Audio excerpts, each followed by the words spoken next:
resource I'd recommend you look at that we use in our program. So it's available to anybody in the Scott Hogan Golf Epic programs, but you can get it as well. It's called the Ping College Golf Guide.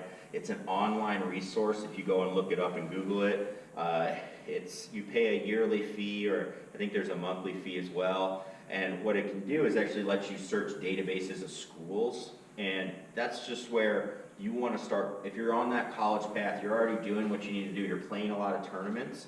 That's where you can start going and looking for college coaches. The number one thing that parents we talk about is that you have to be proactive in the recruiting process.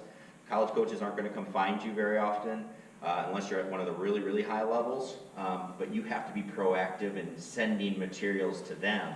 That's something that they'll appreciate. And the other thing, when you send these materials, they have to come from the student. Do not send them, parents do not write them for them. The kids have to do it. It's very easy to tell when a parent's written something for a junior and sent it to us. The thing is, do we want to see that it's written well and that we like the grammar and stuff like that? Absolutely, that's something we'd like to see. However, the more important part of this is we want to see that they are taking an initiative. Remember that when they're going to college, they're going to be on their own.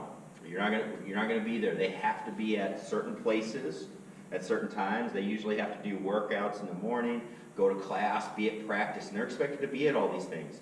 And we want to see and start getting engaged as if they're going to be there. There's quite a few times we'll have people, we thought they were a good fit, but then we say, hey, you should do, we got to be here. Oh, I can't be here. I didn't make it.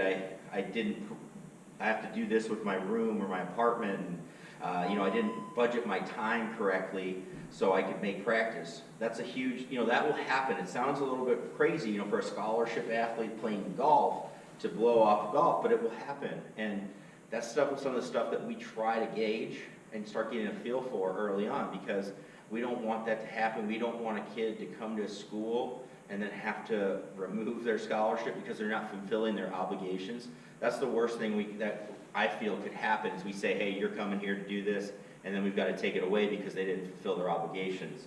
So we want to start getting them trained to do that and start taking responsibility for their own games, and that's what's going to really help them in the recruiting process. That's going to be what coaches like.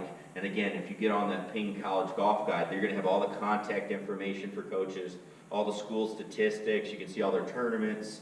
You can see what scoring averages for their number 1 through 5 players are.